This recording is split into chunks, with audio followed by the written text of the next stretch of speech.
E aí? Todo mundo abriu a Bíblia aí? Marcos 10, a gente vai ler do verso 35 até o 45. Então são 10 versículos aí. Aí a gente vai tentar rever o que estava rolando aqui no texto e tentar aplicar essas questões na nossa vida.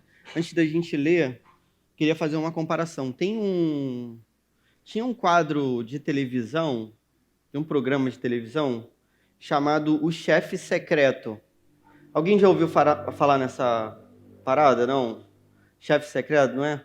Não é do gosto de ninguém, né? Eu tô crente assim, pô, vou fazer uma comparação, todo mundo vai entender.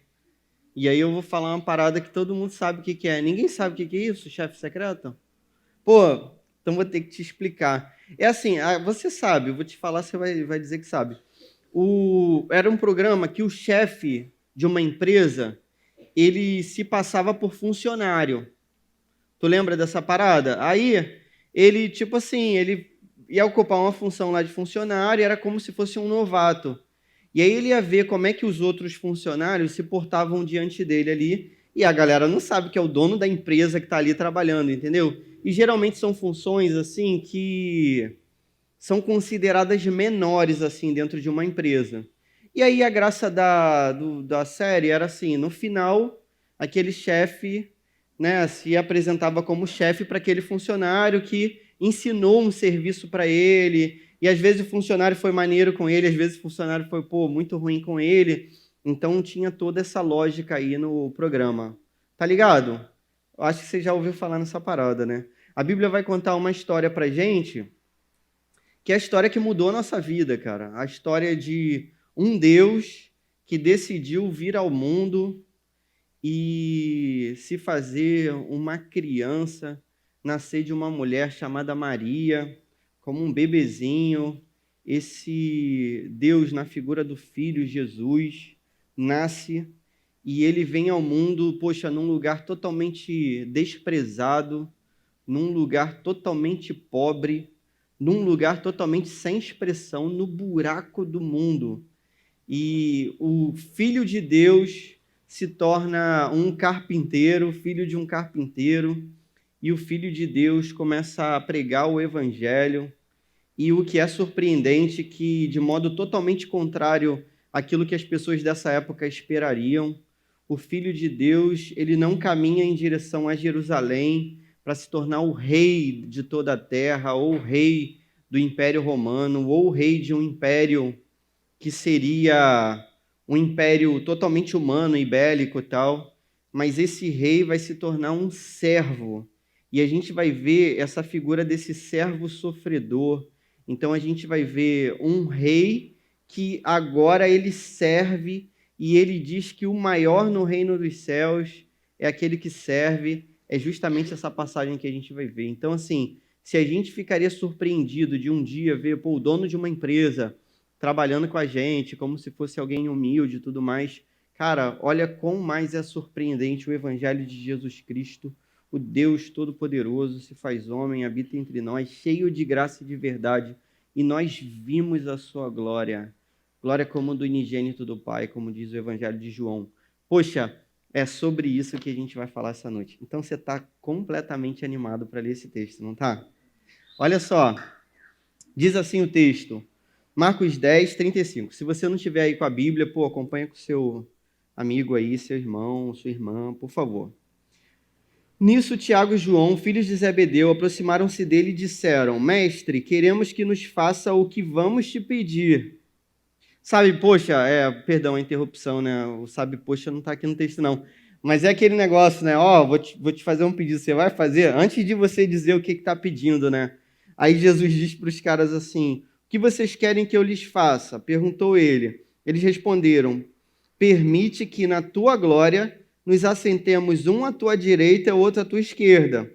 Disse-lhes Jesus, vocês não sabem o que estão pedindo. Podem vocês beber o cálice que eu estou bebendo e ser batizados com o batismo que eu estou sendo batizado? Podemos, responderam eles. Jesus lhes disse, vocês beberão o cálice que estou bebendo e serão batizados com o batismo com que estou sendo batizado. mas o assentar-se à minha direita e à minha esquerda, não cabe a mim conceder. Esses lugares pertencem àqueles para quem foram preparados. Quando os outros 10 ouviram essas coisas, ficaram indignados com Tiago e João. Jesus os chamou e disse: Vocês sabem que aqueles que são considerados governantes das nações as dominam, e as pessoas importantes exercem poder sobre elas. Não será assim entre vocês. Ao contrário, quem quiser tornar-se importante entre vocês deverá ser servo, e quem quiser ser o primeiro deverá ser escravo de todos, pois nem mesmo o Filho do Homem veio para ser servido, mas para servir e dar a sua vida em resgate por muitos. Amém. Sabe o que está rolando nesse texto? Poxa, Jesus está andando para Jerusalém, está no caminho de Jerusalém, então já é assim, a última passagem de Jesus por Jerusalém, e tudo vai se concretizar dentro dos planos de Deus. Jesus começa a explicar para os seus discípulos sobre o que é o discipulado, e o desfecho dessa explicação sobre o que é o discipulado está nessa passagem aqui. Jesus, no início do capítulo aí, se você lembrasse comigo, poxa, fala sobre o divórcio, ou seja, você tem que ser discípulo no casamento, senão seu casamento vai acabar. E o que isso tem a ver com a vida de você? De vocês não são casados. Cara, tem tudo a ver, porque você vai ter que conduzir seu namoro agora, cara, para que no futuro você seja uma pessoa que tem um casamento duradouro como o meu, não é isso? Se Deus quiser, né? Vai durar para sempre aí. E aí depois Jesus fala sobre ser como as crianças. Então, depender de Deus, isso tudo faz parte do discipulado. Você tem que depender de Deus como um filho depende de um pai. Então, você depende desse Deus que é um Deus de amor. E aí depois Jesus fala sobre a riqueza, que pode ser um problema na nossa vida, mas todos os nossos bens, tudo tem que ser usado para o reino dele. Jesus avisa, que foi o que a gente viu semana passada, que ele, poxa, está indo para morrer. E, cara, para pensar, imagina como que deve ser o tom de Jesus avisando para os seus discípulos que ele está indo para Jerusalém para morrer. Provavelmente, cara, é alguma coisa muito séria e muito grave. Então, olha o que aconteceu um pouquinho antes desse episódio que a gente está lendo aqui, que os caras estão disputando para ver quem vai ser o maior. Jesus acabou de chamar os seus discípulos à parte e falou para eles assim, olha, eu vou ser levado para Jerusalém e lá eu vou ser preso e eu vou ser açoitado, eu vou ser torturado, eu serei humilhado naquele lugar e eles vão me matar, eu vou ser crucificado. Mas no terceiro dia eu vou ressuscitar. Jesus acabou de dizer isso e os caras estão disputando entre eles para verem, quem é o maior? Não é totalmente incoerente, estranho e absurdo até? Para pensar na nossa vida, cara. Em que se resume a nossa vida, assim, no cotidiano? No que a gente faz da nossa vida, assim? Cara, a gente olha para o Evangelho de Jesus e a gente, viu Jesus ser crucificado diante dos nossos olhos pela pregação do Evangelho, como Paulo diz aos Gálatas lá, Jesus exortando o pessoal da igreja da Galácia, vai dizer assim, vocês viram Jesus crucificado, e eles não tinham visto, mas eles viram pela pregação do Evangelho. Eu vi Jesus ser crucificado 2000 anos depois, quando eu tinha 15 anos de idade, pela pregação do Evangelho, tudo bem? Quando eu ouvi o Evangelho de Jesus, eu vi Jesus sendo crucificado com os meus olhos. Então, cara, a gente sabe que isso aconteceu, a gente sabe do impacto da vida de Jesus para as nossas vidas, porque só com a vida dele agora que a gente tem vida realmente, a gente sabe que antes da vida de Jesus, a gente era totalmente morto nos nossos pecados e delitos, como diz a palavra de Deus. Só que o nosso cotidiano, de modo geral, é exatamente isso. A gente ouve falar sobre a cruz e que Jesus foi entregue, foi crucificado, e foi humilhado, e foi morto, e derramou seu sangue pelos nossos pecados. Mas a nossa vida se resume a quê? O que a gente gasta nosso tempo, cara? O que a gente pensa o dia todo? O que a gente se dedica? De modo geral, são coisas assim que servem para a gente, para a nossa grandeza, para o nosso prazer, para a gente. Beleza?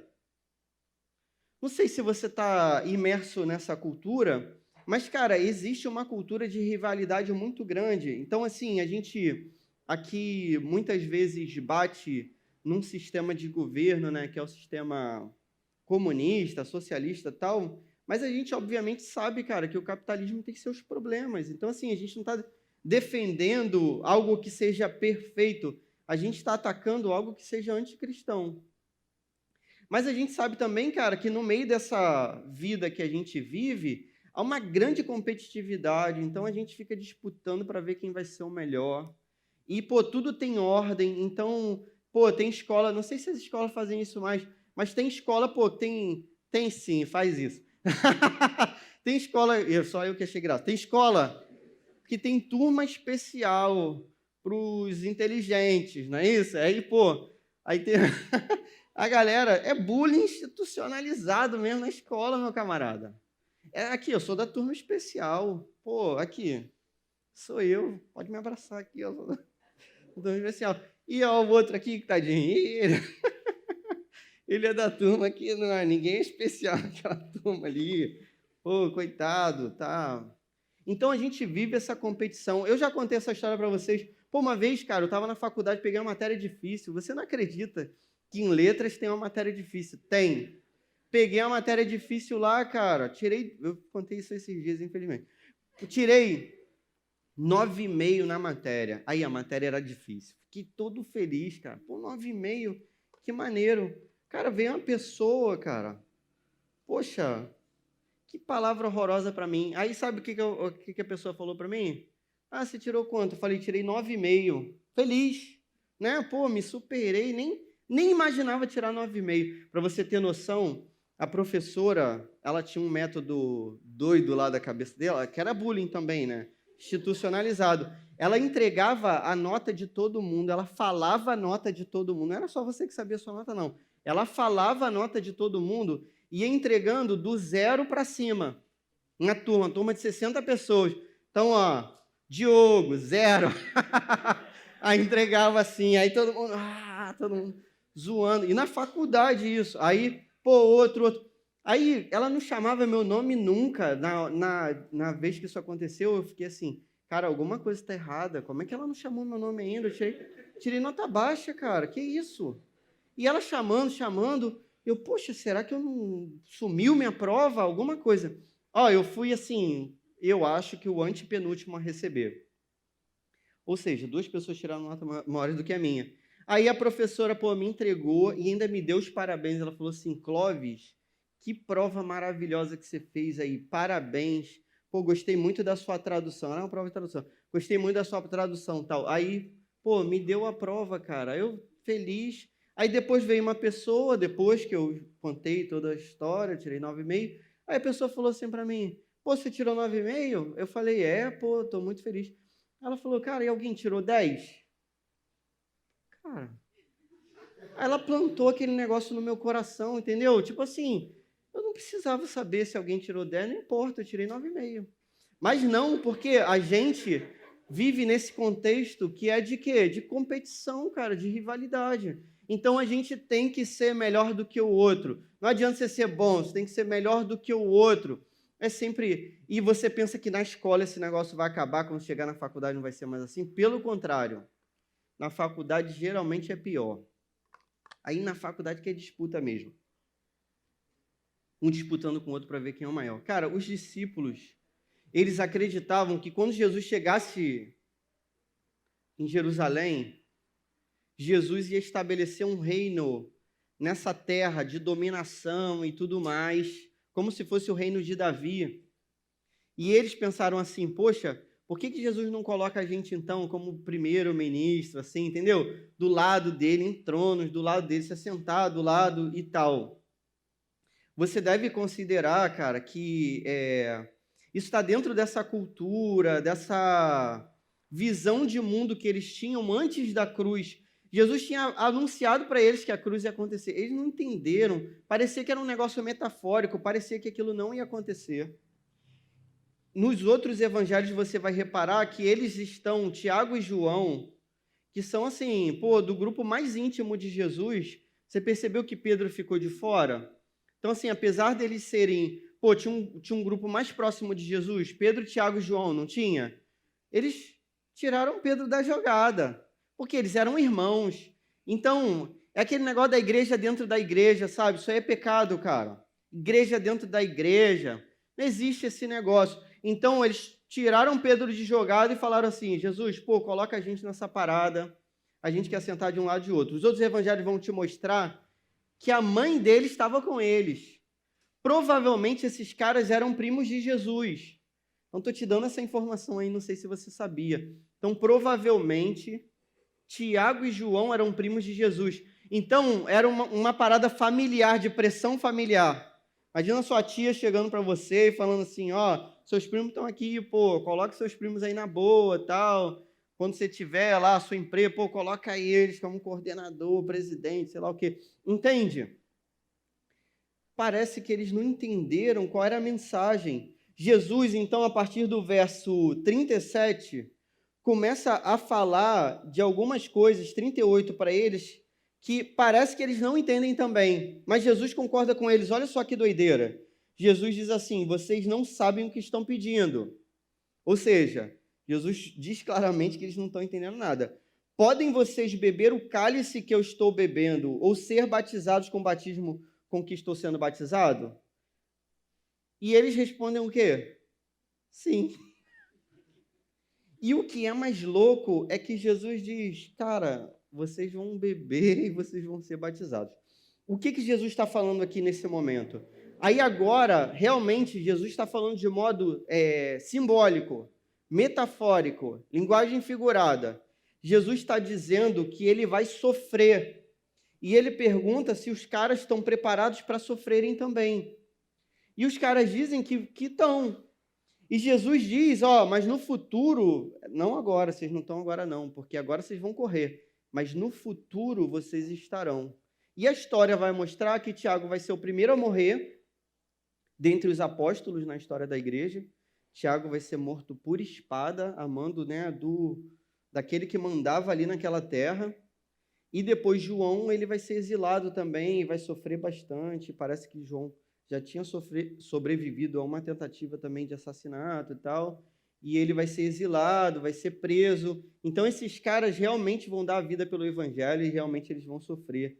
Mas aí Jesus percebe que quando ele volta para os outros discípulos, e os outros discípulos sabem que, pô, aí João e Tiago pediram para ficar acima da gente. Eles começam a brigar. Isso mostra que aquela vontade estava no coração de todo mundo. Sabe, quando alguém se destaca e a gente fica assim com inveja, né? Ou quando alguém pede para se destacar e a gente queria estar no lugar daquela pessoa.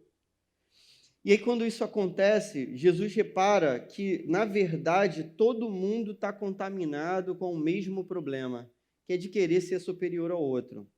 E perceba, cara, aqui são os apóstolos,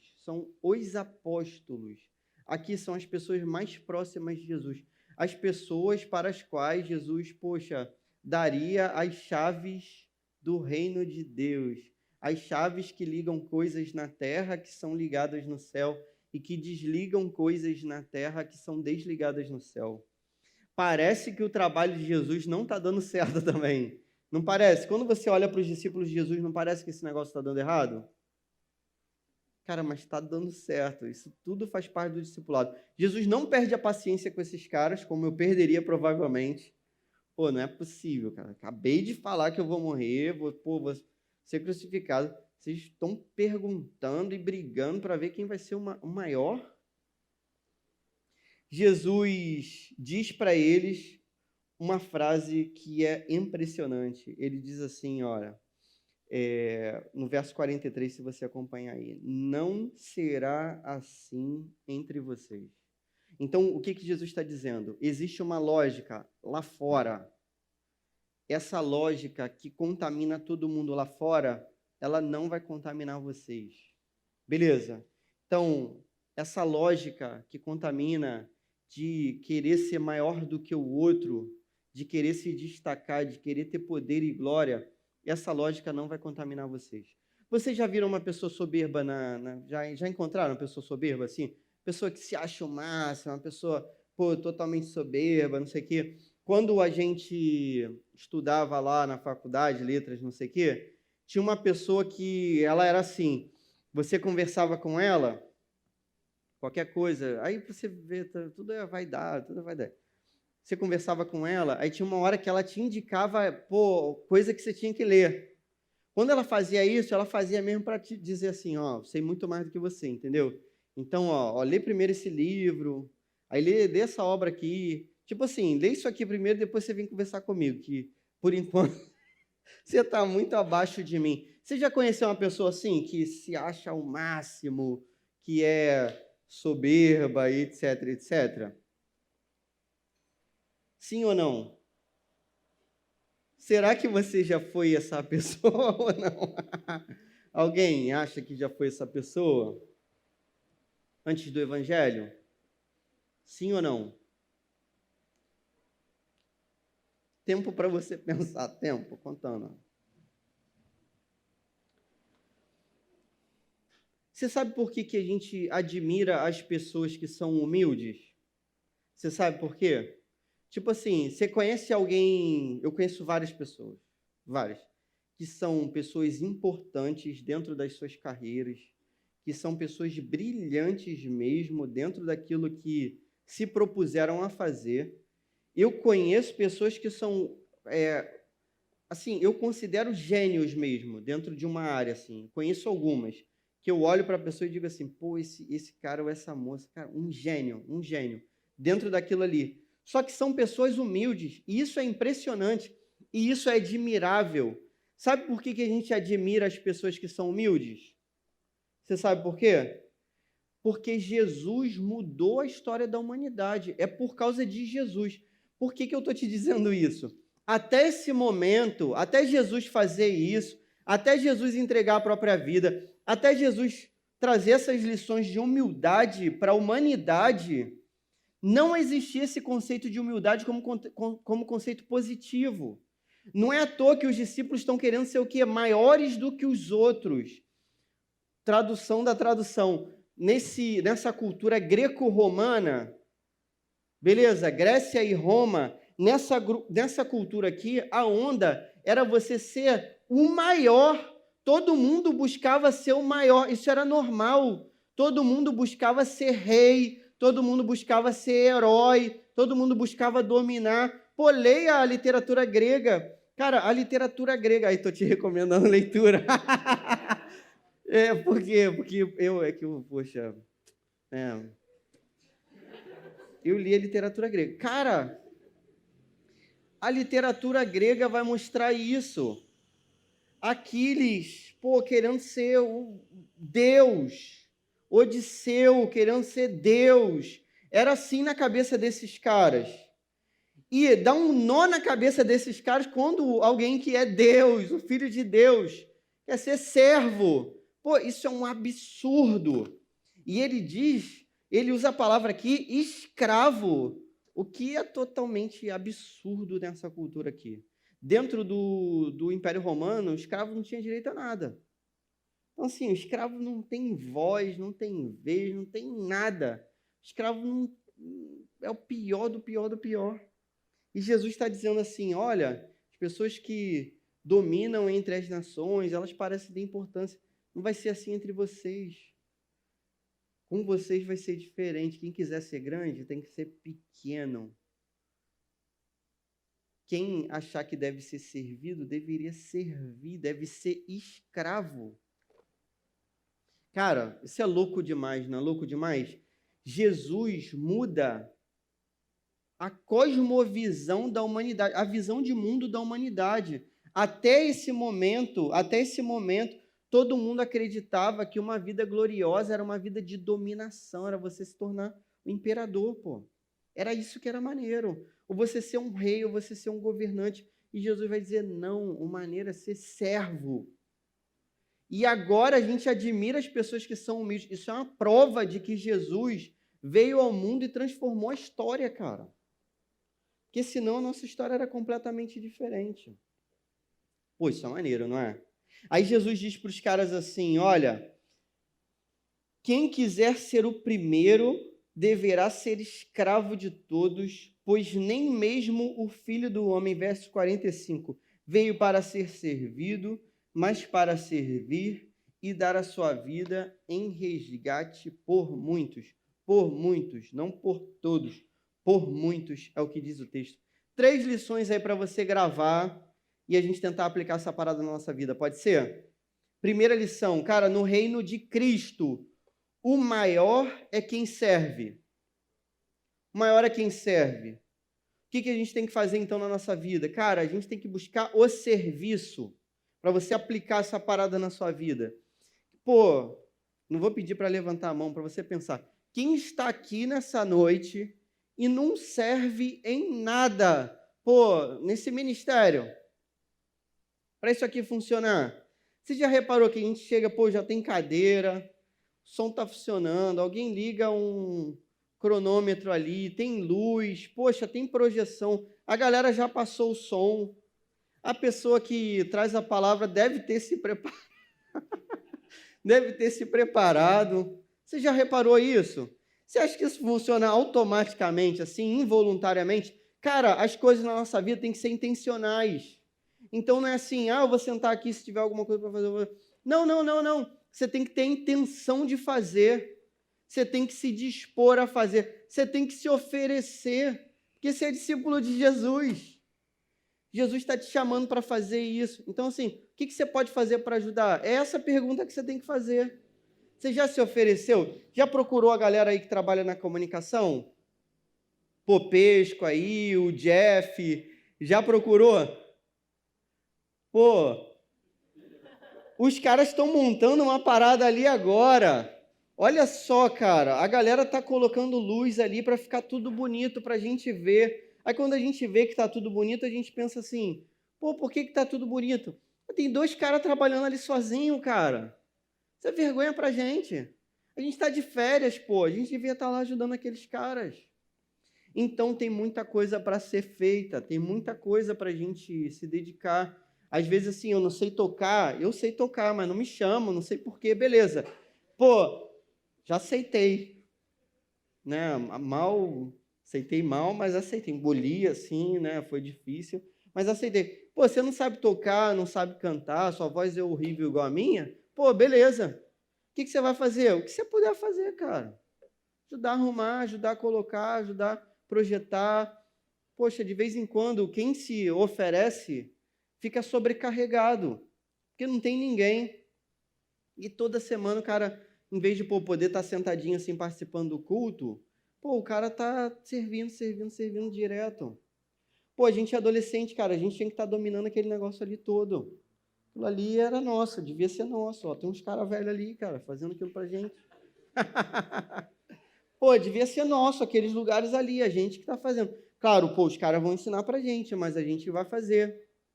Entende?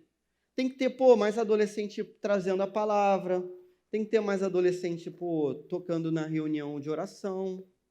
Então a gente está precisando de gente na verdade, cara. E tá faltando. A segunda lição, no reino de Cristo, serviço implica tomar a própria cruz. Lembra que Jesus falou assim, pô, o cálice que eu estou tomando, vocês podem tomar? O batismo que eu estou sendo batizado, você pode ser batizado? Está falando de sofrimento. Então é claro que, pô, não é conveniente eu sair de casa mais cedo, beleza? Não é conveniente, às vezes, pô, eu chegar mais cedo para servir e estar aqui um pouquinho suado. Hoje o clima está tranquilo, mas no calorzão mesmo, a gente vai ter que fazer umas paradas aí, a gente fica meio suado. Pô, claro que seria muito conveniente para mim, pô, poder sair do trabalho e passar em casa e tomar banho antes de vir, mas eu venho aqui todo zoado. Era mais conveniente, cara. Mas aí, é aquilo, ou é o banho ou o serviço. Ainda que você venha, cara, com a camisa da escola, pô, vem, a gente vai te aceitar. A gente vai te abraçar assim meio de... Mas a gente vai te aceitar, por quê? Porque a gente sabe que você está dando gás aí, porque você está querendo ajudar no reino de Deus. Agora, tudo isso implica em quê? Sofrimento. A gente tem que se dedicar. Então, pô, de repente é uma horinha a menos que eu tenho para estudar também. Mas aí, cara, você tem que fazer sua parte, tem que estudar direito. Senão é vergonha para vocês, na sua família, seu testemunho. Você tem que tirar nota boa, né? A gente, poxa, tá tentando, a não ser raras exceções, alguém que tem um problema. Aí, pô, ora aí, pede perdão a Deus aí. Mas a gente, pô, entende? Seria é muito mais conveniente para a gente chegar aqui até um pouquinho atrasado. É mais conveniente. Porque já está tudo rolando mesmo, já está tudo funcionando, já está tudo... E aí eu fico... E aí, e na hora de sair fora, pô, sai fora a hora que eu quero. Isso aí é tudo mais conveniente. Mas qual é o sofrimento que tem nisso? Minha célula, pô, durante a semana eu vou para a célula. Cara, tu vai, cara, para dar força para a galera. Por que você não procura o líder da sua célula e pergunta para o líder da sua célula como que você pode ajudar na sua célula? Às vezes tem um cara carregando o piano sozinho, que é o líder da sua célula.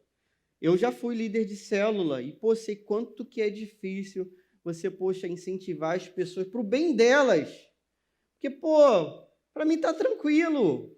Eu já fiz a minha leitura, eu já fiz minha oração, tô maneiro.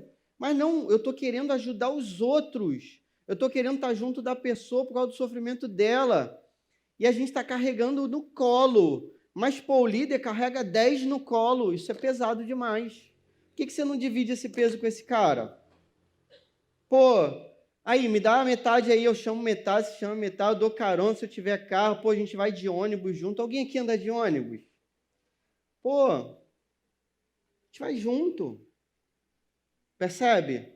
Prestar o guarda-chuva aí nessa chuva aí, a gente vai dividir. Poxa, a gente tem que aprender a ser servo, galera. E ó, a gente tem que aprender de agora, sabe por quê? Nossa vida vai mudar de um jeito que vai ficar tudo mais difícil. Então, se você está achando que, pô, enquanto você é adolescente está difícil, quando você casar, tiver 2 filhos, você vai ver que é muito pior, tiver que pagar suas contas. Pô, aí que não sobra mesmo nada, tempo nenhum, é tudo mais complicado. É agora a hora. Jesus está te chamando agora, cara. Terceira lição. No reino de Cristo, surpreendentemente, a grande referência de servo é o próprio rei. Cara, isso é bonito demais. Ó. No reino de Cristo, diferente de todos os outros reinos, no reino de Cristo, a grande referência de servo é o próprio rei, cara. Por isso que Jesus mudou a história, cara. Por isso que Jesus mudou a história.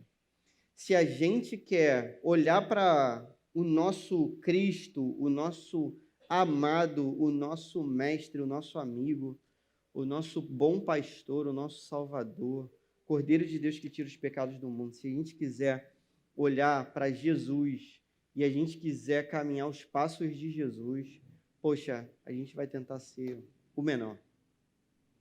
Sabe como é que a gente é pequenininho? Pô, quando a gente ajuda a galera que é menor do que a gente. Então, ó, seria muito bom para a idade de vocês, seria muito bom para o ministério de vocês que vocês servissem as crianças da igreja, os bebês da igreja. Eu sei que tem gente aqui que já faz isso, já serve no baby, pô, cuida de bebezinho, cuida de criança aqui na igreja, dá aula para criança. Cara, pô, qual é a vantagem que você tem em fazer? Nenhuma. Vantagem humana? Nenhuma. Mas a gente está olhando, pô, para o reino de Deus. A gente está vendo vantagens eternas. A gente está fazendo o que Jesus mandou a gente fazer. Entende? Então, pô, cara, por que você não se voluntaria a trabalhar no Kids, a trabalhar no Baby, a ajudar as crianças da igreja a ouvirem o evangelho na linguagem delas, no jeitinho delas, na forma delas? Poxa, imagina, cara, se você puder contribuir para que uma pessoa compreenda a verdade de Jesus Cristo. Imagina que contribuição, cara. Imagina a alegria que eu vou ter no céu quando, pô, Jesus me disser assim, cara, você ajudou alguns adolescentes lá. Cara, imagina a alegria que você vai ter no céu quando Jesus disser para você, pô, você ajudou aquelas crianças a compreenderem o meu reino, a verem a minha verdade na sua vida, com o seu amor, com a sua dedicação, cara, com sua força, com seu fôlego. Pô, sabe o primeiro mandamento? Amar a Deus sobre todo o coração, força, alma e entendimento. É assim, cara, a gente está dando tudo para o reino. E a hora é agora, a gente não tem tempo a perder. Amém? Se você puder colocar isso em prática, se você puder chegar na sua casa e perguntar para os seus pais assim, como eu posso ser um filho melhor, como eu posso servir melhor dentro dessa casa, em que eu posso ajudar. Talvez reconhecer para os seus pais que você não tem ajudado muito. Não estou ajudando muito, mas, poxa, eu gostaria de ajudar mais. Me dá uma tarefa aí. Arrumar o lixo, jogar fora, lavar a louça, lavar o banheiro, fazer alguma coisa, cara. Ser servo dentro da sua casa. Seria legal que a gente sondasse o nosso coração, sobretudo quando ninguém vê aquilo que a gente faz. Tem coisas que a gente faz, cara, que só Deus vê. É nessa hora que o nosso coração tem que se alegrar. É nessa hora. Porque se a gente só se alegra quando a gente é reconhecido, se a gente só se alegra quando alguém vê aquilo que a gente fez, pô, a gente está agindo como ateu. Ateu é assim. Agora, quando ninguém vê e a gente sabe que Deus viu e a gente se alegra, pô, a gente é crente. É assim que a gente vive o Evangelho. Poxa, amém? Cara, a gente precisa de braços e pernas e cabeças e corações nessa obra. A gente precisa de almas nessa obra. A gente precisa de jovens e mais jovens e mais jovens para fazer esse negócio funcionar. Por que você está esperando? O que está faltando para você contribuir para essa obra? Vai colocar isso em prática? Vai procurar o líder da sua célula? Vai procurar os líderes dos times aqui, do UP? Vai procurar a galera lá do Kids e do Baby? Vai procurar seus pais e vai perguntar em que você pode ajudar mais dentro de casa? Amém? Pô, aí, tô ouvindo amém, hein? Tô acreditando, hein? Amém, vamos orar? Senhor, muito obrigado pela tua palavra e pelo teu evangelho, sobretudo por aquilo que o teu filho fez, Senhor. O teu filho fez aquilo que ninguém poderia fazer. O teu filho se tornou maldição no nosso lugar, naquele lugar de sofrimento e dor e solidão, e sozinho na cruz, o teu filho Jesus carregou o nosso pecado, a nossa maldade, e nós que éramos inimigos, nos tornamos teus amigos, Senhor, e nós que éramos estranhos, nos tornamos teus filhos por adoção, por esse evangelho maravilhoso que chegou ao nosso coração. Pai, essa obra de Jesus a gente não entende completamente, mas a gente te louva por ela, Pai, e a gente crê completamente nela, para que um dia a gente se encontre contigo, Pai, e a gente seja declarado justo na tua presença pelo sangue de Jesus. A gente sabe que a gente entendeu isso por conta do teu Espírito Santo. Então, toda a honra e toda a glória por tudo que aconteceu, Pai, a gente dedica ao Senhor toda a honra e toda a glória. E, Pai, enquanto a gente existe aqui nesse mundo, a gente quer dedicar a nossa vida breve ao teu evangelho, ao teu reino, e a gente quer servir, Senhor. Mostra pra gente, Pai, em nome de Jesus, faz com que a gente realmente enxergue uma forma de te servir, uma forma de te glorificar, Pai, que a gente preencha essas lacunas e esses lugares, que ninguém seja sobrecarregado na tua obra, que tenha sempre um braço do lado, Pai, um amigo do lado, um coração do lado.